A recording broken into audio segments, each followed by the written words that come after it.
Assalamualaikum dan salam Sarawakku sayang. Buletin UKAS edisi malam 30 November 2020 bersama saya Fida Ihanan Sahni. Tumpuan berita. Penantian penggiat sukan wushu di Sarawak untuk memiliki prasarana sendiri bakal berakhir setelah kerajaan negeri bersetuju membina pusat pertandingan dan latihan wushu di Kompleks Sukan Sarawak Petrajaya.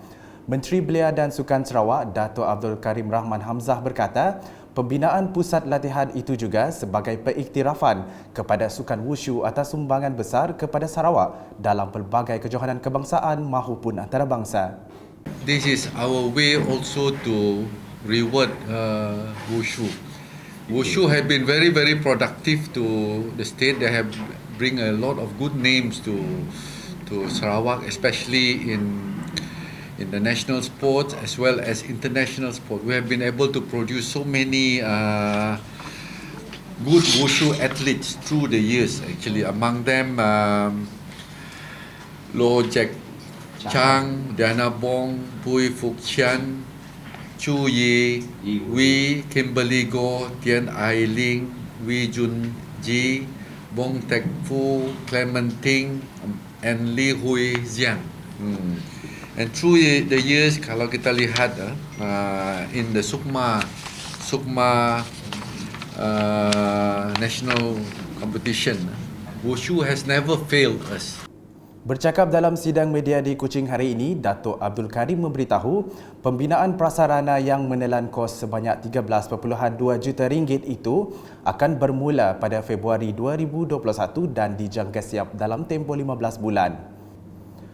Dalam perkembangan lain, Dato' Abdul Karim memberitahu sambutan Hari Belia Peringkat Negeri Sarawak 2020 akan diadakan pada 5 Disember depan bertempat di Kompleks Sukan Asajaya.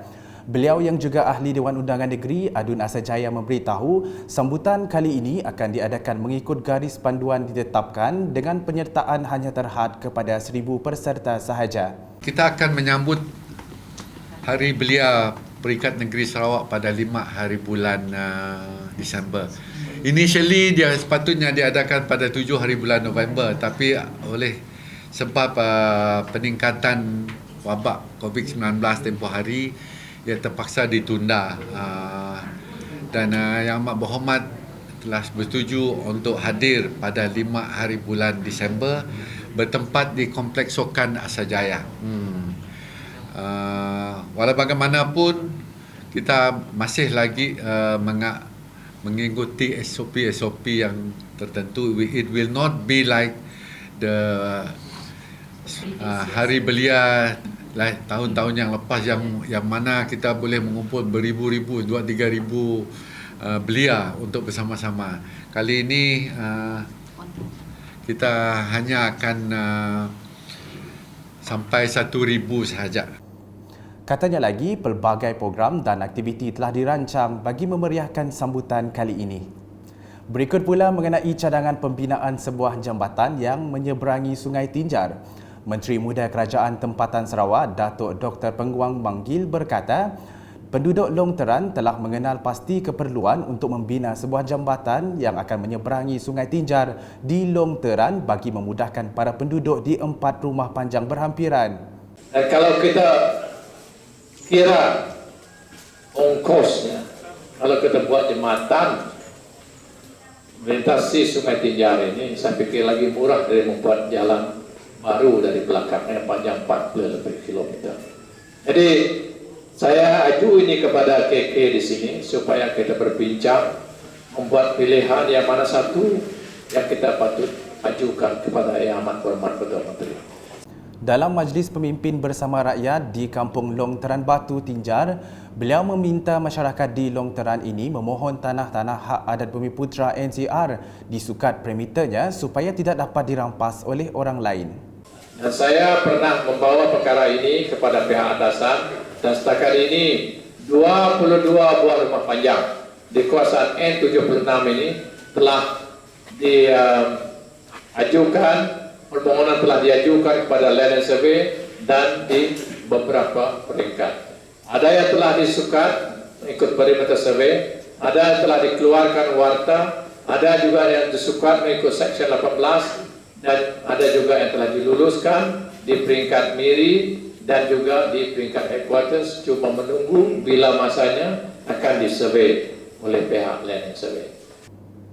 Seterusnya, meskipun Kampung Stum Muda bukan di bawah pentadbiran kawasan Tasik Biru, namun ia tidak menghalang Adun Tasik Biru Datuk Henry Ginep daripada membantu dalam menyalurkan peruntukan bagi menaik taraf gereja St. Jude di kampung tersebut. Sementara itu, Datuk Henry memberitahu beliau berharap peruntukan yang diluluskan dapat membantu dalam menyiapkan kerja-kerja naik taraf gereja tersebut. Adin, betul ingat, saya berfikir tanggungjawab sebagai wakil rakyat, walaupun di kawasan itu mengatakan kawasan ini masih kawasan Mas Gading di bawah PDP, Parti PDP. Jadi mana dah betul-betul dan minggu lepas kayak dulu juga naik dan PDP. Jadi untuk hasil juga pemimpin.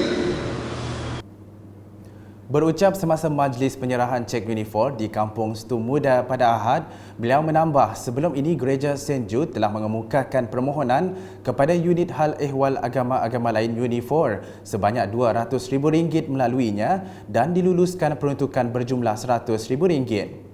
Beralih ke perkembangan semasa COVID-19 dengan Sarawak merekodkan 2 kes positif baru hari ini dan menjadikan jumlah keseluruhan meningkat kepada 1,064 kes. Menurut kenyataan media Jawatankuasa Pengurusan Bencana Negeri Sarawak, kedua-dua kes dikesan di daerah Limbang dan kes terbabit melibatkan pelajar yang balik dari Labuan. Selain itu, dimaklumkan terdapat 2 kes baru yang telah pulih dan dibenarkan discharge dari Hospital Umum Sarawak. Sekian edisi malam bersama saya Fidai Hanan Sahni dan kru penerbitan.